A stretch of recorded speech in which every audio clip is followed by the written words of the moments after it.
This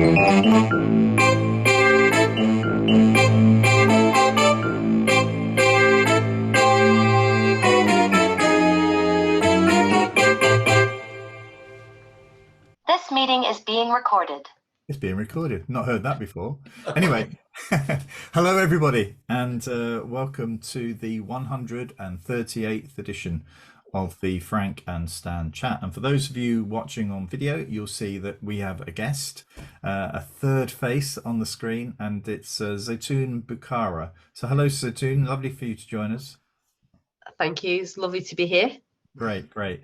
And yeah, so Stan, I've had a few days in Malaga, which has been fantastic. How was your last week? Yeah, cold and wet. How was yours? Hot and sunny? Hot and sunny, I'm afraid. Yeah, I mean the sun was out every day, and it was most days high teens, low 20s, and fairly quiet as well in Malaga. So I really enjoyed it. But I was obviously thinking about you, Stan. Of course, yeah. Zaitoon, would you like to sort of just introduce yourself and just sort of give us some idea of the sorts of things that you're doing and the sorts of things professionally that you're interested in? Yeah, absolutely. So I'm Zaitoon Bukhari. So I am in the Northwest and I work for ATC Trust. Now we're a small trust of 4 schools. We have 2 secondary schools and 2 primary schools in Blackpool. My main role is looking after the EdTech or the digital strategy, really, more than anything else. And EdTech is one aspect of that digital strategy. So my journey, I'm actually a physics teacher, nothing to do with technology. So my journey started in Blackburn, in a school in Blackburn, and a secondary school, and I've worked there for 14 years in the classroom. But alongside working there, I also started to look into the use of Google for Education tools. Now, as a school, we decided to move away from Microsoft and we decided to look into the Google environment. But as we were going into this environment, there wasn't much support out there. It was very new to the UK generally. So in terms of training and what was available for us, it was very limited. So myself and a couple of our staff, we just put all of our time and effort into understanding what these tools were and how we use them, started using them in our classroom. And we very quickly, within, I would say, a year, we started to adopt it across the school. And we went towards a one-to-one Chromebook situation within the school. So every child had a Chromebook and every teacher was taught how to teach using the tools. That in itself was a big change, shift from the basic stuff that we were using to this whole new environment of collaboration that just it reduced workload in so many different ways. Did you do that as a big bang approach that everybody got the Chromebooks on the same day? Yeah, so with the students, we had to roll it out. We did a parental contribution towards that, and it was rolled out gradually. But with the staff, we trained 25 staff on one occasion. They became what we call Google champions, and then we went away and trained another 25 staff. We had every faculty covered with a number of staff within each faculty who we had trained to a level that they understood what the tools were and how they can use them in the classroom. Back then it was very basic. This is a tool. This is how we're going to use it. It was literally just substituting one product for another product more than anything else for a cost-effective way of working. So in that time, I started to look into my personal certifications and how can I be more certified to do what I'm doing. So I ended up becoming level 1 educator for Google, and then I passed my level 2 educator. I then became a Google certified trainer. I then applied just before you do that, for those people that are watching and listening, how much time did that take to get through those various sort of levels? So a lot of this was me working myself as a passion for me to broaden what I could do in education in physics and science. So a lot of the time was invested by me, and it was after school and it was on the weekends and it was an evening kind of thing. But now we can run a boot camp in a day, and we can get our staff, all of our staff across the trust pretty much are now level 1 educators. So we can run that quite easily. So after I did my trainer and I became a Google certified trainer, I then approached Google with an innovator project. So an idea that I felt would help change the way we currently use our CPD and how we store our CPD and how it can become more accessible. So I was then chosen to become one of 36 from across the world to go down to London and be part of this innovator project. So we had 3 days of intense, just everybody scrutinizing our ideas and saying, well, that's already out there, choose something else. And we were like, oh my word. But meeting with engineers and seeing if we were to create a product, how would that look? Well, we launched our product, and all my schools now have a CPD dashboard where they store all of their CPD, and it's accessible throughout the years. And over the years go by, we've got podcasts on there. We've got all that in conversations that we couldn't capture before. We've captured it all, and it's all there for everyone to see. And then I was approached again by Google and to become a Google certified coach. So that then looks at more of the pedagogical side of using technology in the classroom. And again, one of 24 from the UK to be approached to become one of them. So that then has led me onto this journey of becoming the EdTech or the digital strategy lead for the trust. And my role now across all 4 schools is that we've implemented Google for Education across all 4 schools. We were able to collaborate effectively between all the schools. And my main role now is to train those teachers on how to use those tools effectively in the classroom. And we're not just doing what we did originally, where we substituted things. It's more, why are you using this? Is this the right tool to use at this moment in time? Or should we, it might not be that you might not even need to use technology in that frame. So getting the teachers to understand what they need to do. And we're really looking into the curriculum at the moment and amplifying that curriculum so everything is just seamless in a way. So I mean, in a way, there are laggards in, and I'm glad that there are, to be honest, at times, who are basically saying, well, is this really going to produce the results? We've tried these sorts of things before. They've probably failed for various reasons.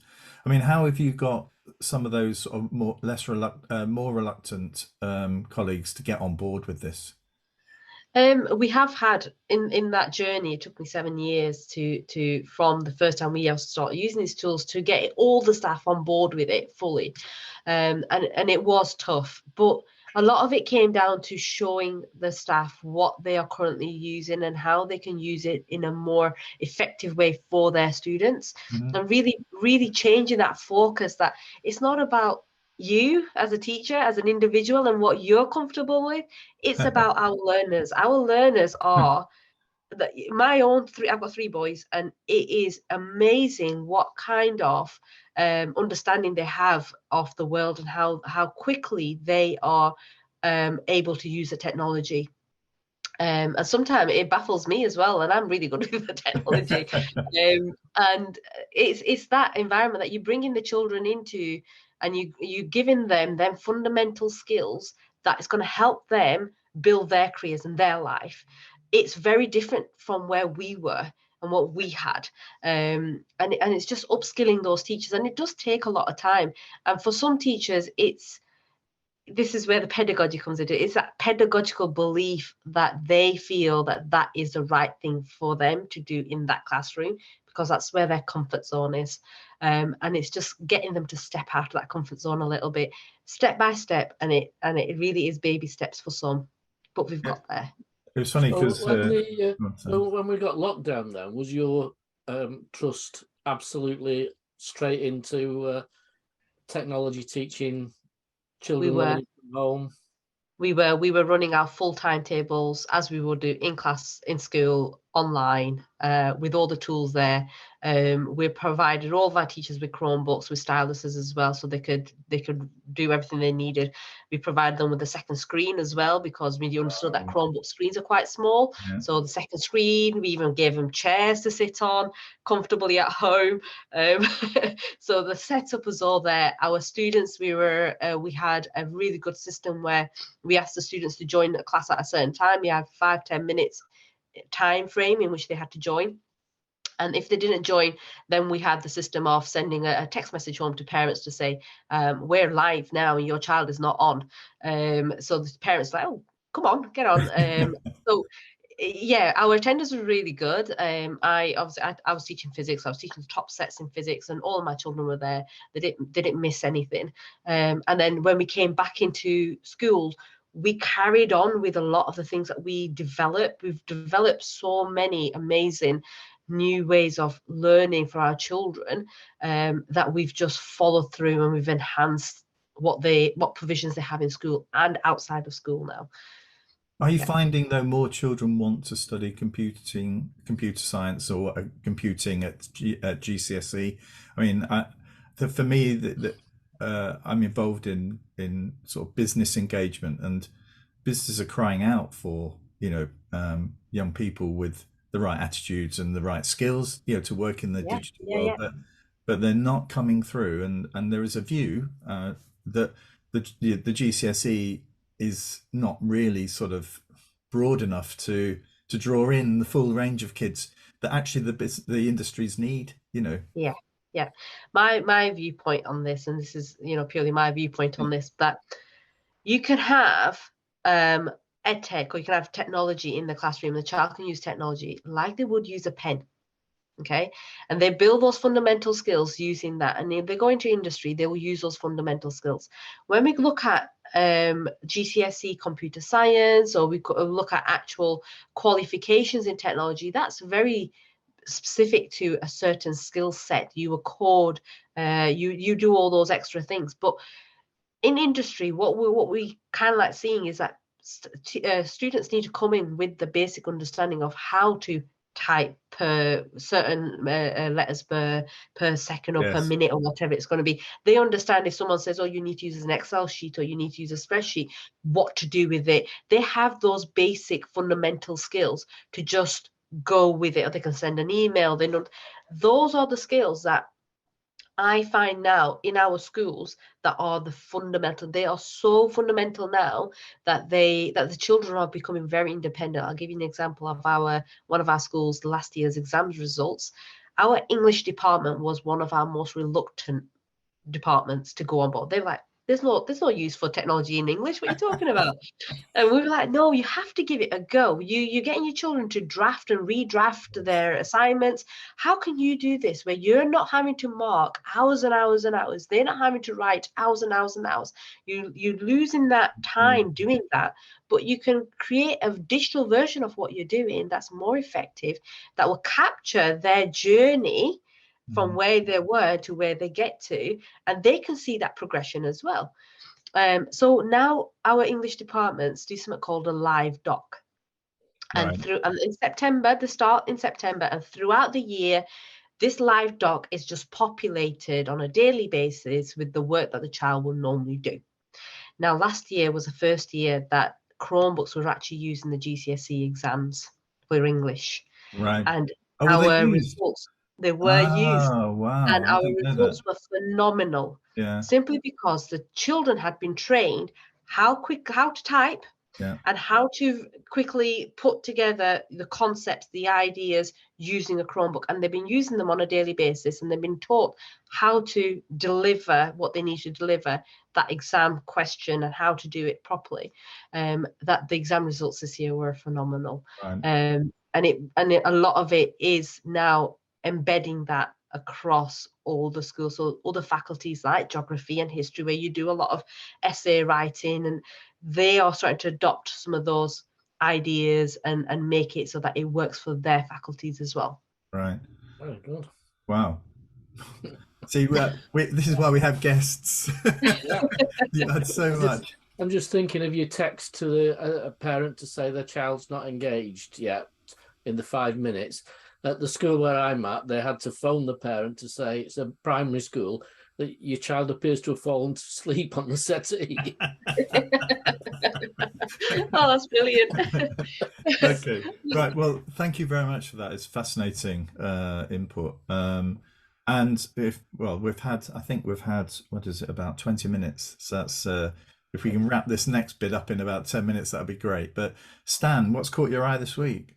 Well, it's something I've just been asked to look at, the absence and not persistent absence. I know absence is a big thing at the moment in schools, but the authorised and unauthorised absence, particularly for a family wanting to take the child abroad for family reasons. And so, having sort of delved into a bit, I thought foolishly there would be some clear criteria about what's allowable, what's not allowable. So I looked into it, and actually, when the government changed from the suggestion that families could be authorised for 2 weeks holiday, and the head teacher could authorise that, they changed it, but they just removed the examples basically, and left the overriding thing that this was only in exceptional circumstances. But there's no definition of what the exceptional circumstance is. And I think when you think of pressure on head teachers to fall out with a family over the authorization or non-authorization of an occasion that perhaps the family feel is really important, seems unfair pressure on one person, because it's the head's judgment, it's the head's decision, and it's not a governor's role. I've looked at some schools where the governors have clearly put together some criteria, but even then it's very loose and open to all kinds of interpretation. And I just think, particularly post-COVID and post-lockdown, there'll be families who haven't seen relatives for quite some time. And should we sort of be thinking, well, maybe that's a good thing, rather than assuming that every absence from school is a bad thing? I mean, if I think back, well, a long time ago now, when I was having to authorise or not absences, I can remember a family going to Norway on technically a family holiday, but they were going meeting relatives, and the child came back with so much knowledge and experience. Yeah. We used to do that. There's your homework you take with you, and you fill in a diary and all those things. But actually, his experience of what he'd gone through in Norway was far wider and brighter than anything we would have done in school in that week. I just think it's a lack of flexibility, and almost the job needs to move to governors, I think, so that governors can set that as a governing body, and then the head teacher is only implementing the governor's plans. Yeah, it's interesting, because I've seen some letters recently which have not been issued to pupils before, highlighting what the current sort of attendance figures are, sort of mid-year, and sort of explaining, well, this percentage means 5 days lost or whatever it is, and actually some of the children that these relate to have been struck down with COVID, and also I'm aware of one child in particular who had as well as COVID, had a really bad flu bout and couldn't get rid of it.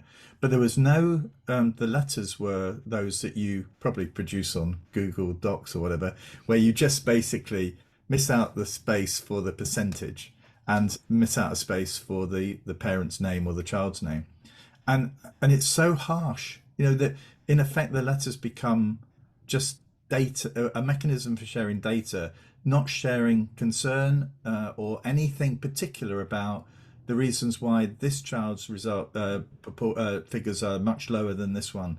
It would have been helpful to have said, it may well be, that your child has had COVID or had this terrible bout of flu, whatever. But if not, but there's nothing like that. It was just too stark, and I feel as though at times I think education becomes, you lose that sort of sense of the individual in it, ASCL, I think, have made a submission to the select committee about this very, the flexibility that needs to be introduced in their view at the moment. But it's also particularly children with special educational needs and disabilities often have more absences, and there ought to be a way of recording that differently than it is at the moment. Or if they need time with their family in a particular location, that should be flexible enough to be able to do that. And all it does at the moment is generate, so I suppose, antagonism between parents and families and the school. And I don't want to go back to everyone assuming they had 2 weeks off on 2 week term time on holiday, because I know the disruption it does to the school. I just think we've sort of slammed down on the rule so hard that now there's no way. For instance, I was looking at some examples of criteria, and it was like death of parent or sibling. We may allow you a day for that.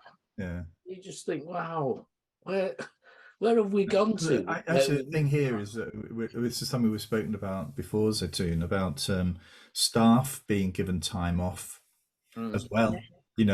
And I find it unbelievable that there are teachers who contact me because they don't know what to do with their head teacher because their grandmother is ill. She's passed away. She lives in Brighton. It's going to take the teacher virtually a day to get down to Brighton to go to the funeral, and then being expected then to come back that day in order to turn up for school the next day. And actually the fact that head teachers, some, not all, just don't get the sense of the understanding that if only you could be more flexible, you'd get so much more in return from your staff member. It may be this is a period where you need to really show compassion, and instead they're stuck with, oh, you get a day, and the teacher says, well, I can't get down there and I can't get back in a day. How am I meant to do it? Well, you're gonna have to lose pay. Anyway, we could rabbit on for and we do. Zaitoon, what's caught your eye this week? Okay, so what caught my eye this week? My nieces came from the south up north, and they go to a very elusive kind of school, very, very good school. And this school is a part of a very well-renowned trust around the UK. Now, that in itself hasn't, you already have that expectation that the teaching is going to be amazing and these children are going to be amazing. So my niece asked me about, she wanted to know how we do radiation decay, and she missed a lesson and she didn't understand it. As I was going through that with her, I tried, typical teacher thing, I started to dwell into her prior knowledge of certain other aspects of that topic. And it was very limited. And I said, why is it so limited? And she goes, well, we've got a new teacher and she's spending a lot of her time trying to control the class and trying to set the scene for us, that we're missing out on what we need to learn. And that got me thinking that these, and it's very true that new staff coming in, we have an induction day at the beginning of the year, and we may set a few hours throughout the academic year for them to go ahead and do some meeting times. But majority of that time is taken up by going through policies and trying to get like the basics of the school running in there. There isn't any teacher development time. There isn't any opportunity for teachers to step out and go and learn and see how teaching practice is being done elsewhere or in another classroom or down the corridor even. They just don't get that time. And I think it's really important with especially like you mentioned earlier on about Teach First. One of our schools got a lot of Teach First staff in there, and these staff haven't been trained. They've literally been thrown in the deep end.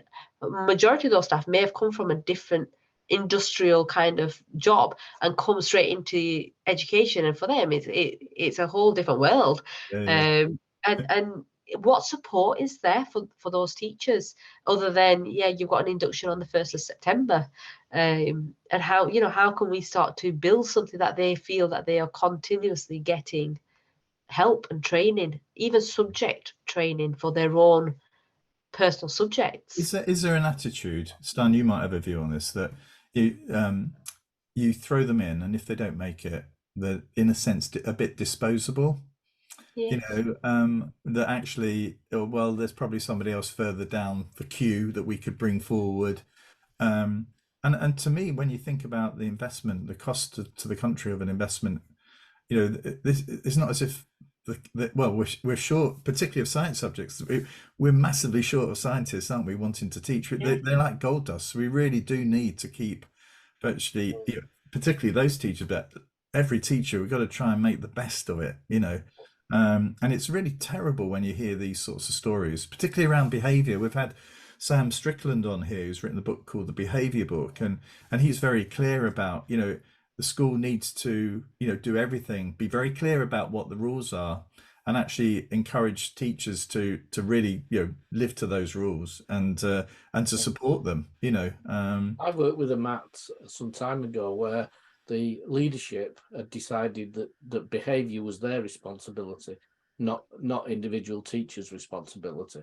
So the senior leadership team took responsibility where there were problems with pupils' behaviour. They dealt with it. So the teachers were left to do the teaching, not do the, as you say, not trying to manage the classroom in the same way as teach. And I felt that really refreshing, because talking to the senior leaders, they were very clear about that was their role. So they would, if there was a problem in the class, they would deal with it. Yeah, I suppose I feel a little bit about the need for teachers to take some responsibility. Yeah, for I don't think they came in and stopped a child talking out of turn, but where there were pupils who weren't going to follow the rules, then it wasn't for a teacher to spend a whole lesson disciplining a particular child. I found when I became a parent, my attitude towards behaviour changed. Absolutely. It really did. I also believe that it also comes down to, if the teacher's not got the experience on how to make that lesson more engaging, your behavior issues are going to be there anyway. But if the ability to use tools and the ability to be adaptable and to be the ability to read a child as they walk in, and someone's had a rough day, that you're able to just lay off a little bit, that in itself would it'll take half of those behavioural issues away. I do agree that the investment in time for, not in my view, it's not just recent appointees to the school. It should be part of your professional development, that you should be given time to partner a teacher somewhere else in the school, to enjoy watching a lesson, not observe a lesson and not taking notes and not criticising, but actually just enjoying watching a good lesson taught and learning from it. But I do have a thing about having second person there. Yeah. And this is why, in my view, it's always expensive, because I think if you put somebody who doesn't know what they're looking for, looking at, into a classroom and say, have a see what you think, they don't know. But if you put somebody sitting with them saying, did you notice that? Did you see how that happened? And did you notice the way the teacher dealt with that? Now, that's very expensive. That's two teachers out watching a third or enjoying a third teacher teach. But I would say it's well worth it. Well, I developed something like that in Stockport about 10 years ago called mucking in. We didn't want anything to do with lesson observations. We wanted this to be extra adults working in the classroom with children, talking to children, and actually sort of trying to understand why some of the children were finding it difficult, and was that related to their current task or their previous learning, or was it about actually how the teachers were? Lost you for a minute there, Frank. Oh, did you? Oh, right. You still there? I lost you, Frank. All right. Yeah, I think your signal's gone. I'm unstable. I will say that when Frank told me about mucking in, I did use a version of that with schools, and encouraged them to do it, particularly when they were the head teachers, after saying primary more than anybody, were observing every teacher to death in order to fill things. And I used to use Frank's example of mucking in to say, don't go and observe the lesson, go and join the teacher in delivering the lesson, and then at the end sit down with the teacher and talk about what worked and what didn't work. It's And we're doing exactly the same thing across our trust, where myself and the Director of Education, Vicky, we go away and we don't tell teachers how to use technology. We go in and team teach with the teachers. We teach them how, or show them how it can be done for them to learn with us going in. And like you say, Stan, in terms of cost, us going in from a central team is no cost to the school. It's just helping that teacher to understand how it would be used. And I'm back. Hey. Yeah, so I could see it came up saying my signal was unstable, which we've had before, Stan, but not. Anyway, I'll if required, I'll adapt the I'll clip the film to sort of take that out. Right. So just if I can just quickly, because this is we're well over time on this already. No, just to say that for me, that what's caught my eye this week was the TeacherTapp results, where Laura McInerney has actually asked, well, got 9,000 responses related to workload and what were the things that were making it difficult for teachers, what were the pressures. And there was a big difference between primary and secondary. So in primary, 5,000 teachers answered this, and they said the top three things were marking, which is 30% of the answers, data, 20%, and display creation, 10%.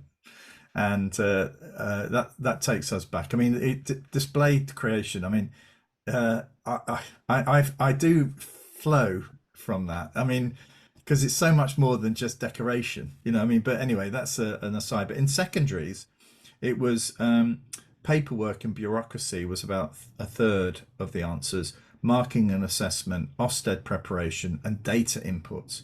And when you talk to them about bureaucracy, it was having to upload lessons to central folders, teams, and classrooms, adding initiatives to lesson plans, updating online systems, adding icons to slides, and completing forms to purchase basic items. So it's a completely, it feels as if in the secondaries, what's filling up the time is sort of a need to align with an agreed process. In the primaries, it's basic stuff of marking, and it hasn't changed, Dan. I think you would probably say this 20 years ago, but in secondaries, it feels as though this sort of compliance bit, getting everybody to do the same, seems to be impacting heavily on what teachers do and are expected to do. So do you think some of that might be unexpected consequences or unintended consequences of having, I'll get Zaitoon now to go on me, having technology that might not be doing the best thing it can do? Yeah. So if you've got teachers having to go online and fill a form in and do everything in order to order something, whereas before they went and asked somebody, could we have? Then that's a system that needs rethinking and re-looking. Yeah, somebody, a guest here, Zaitoon, probably a year ago, said one of the best things we ever did was teach teachers how to use an Excel spreadsheet to record their results so they can upload. So many of them had no idea that you could use this sheet and upload to a system. They were still inputting individual results onto the central system. Absolutely, we do exactly the same. All of our input is put into a Excel, not an Excel, but a Google Sheet. Google Sheets, and then it's bulk uploaded onto Arbor, and that normally gets done by the head of department, really. Yeah. So again, taking that, and in terms of marking and technology, we use something called Moat. So we do verbal feedback that's captured, and it's reduced our workload significantly, where we don't spend ages just sitting there marking and writing a comment. We could just speak a comment. Absolutely. Okay, so well, we've come to the end of the chat, but before we do close it, we ask our guests to just give us one thing that they wish they could introduce that would improve education for many. So we don't know what you're going to say, Zaitoon, so let's have it. I just think one thing that I think would change education is to have the ability to view other people's teaching, or the way other people or other teachers or other institutes are doing the same job, but is being done in a way that is cost effective. It decreases workload.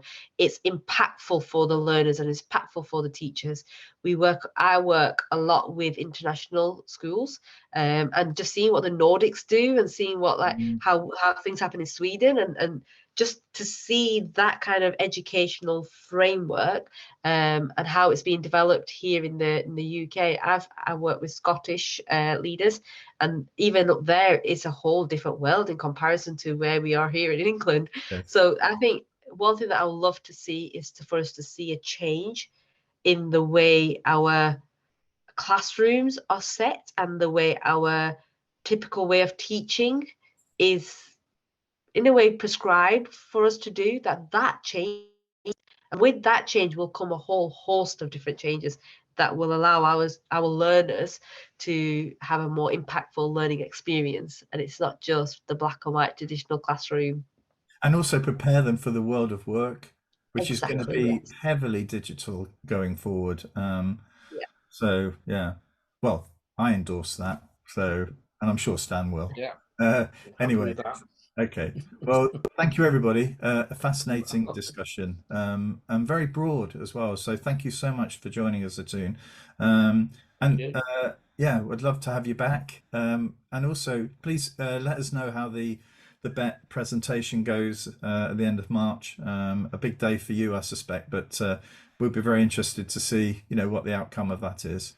Absolutely, we've got a stage for our trust to present. I also work for Google's one of Google's partners, so I'll be doing all their experience anyway on the side of it. But we've got our Vicky, who's our director of education, who will be presenting our journey at BET at the end of March.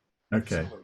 Well, thank you very much. And just some news for the future. I think we've secured, we're going to do an extra Frankenstein chat to consider the annual report that's come out over the last couple of days from Headrest. So a couple of guests are going to join us who work for that organisation, which is there to sort of try and manage stress and strain that head teachers and senior leaders face or have been facing. So we've got that, and also still trying to push as hard as we can, see if we can secure some time from a Ukrainian teacher out in the Ukraine to talk to us about, the sort of issues that he or she has been dealing with. So we're getting close to securing that as well. So it's a very exciting time for Frankenstein chat. I just really wanted to put it out there. And we're lucky to have people like you willing to join us, Zaitoon. So thank you very much indeed. Thank you. And yeah, well, hopefully all being well, we'll see all of you next week. Take care. Bye-bye. Thank you.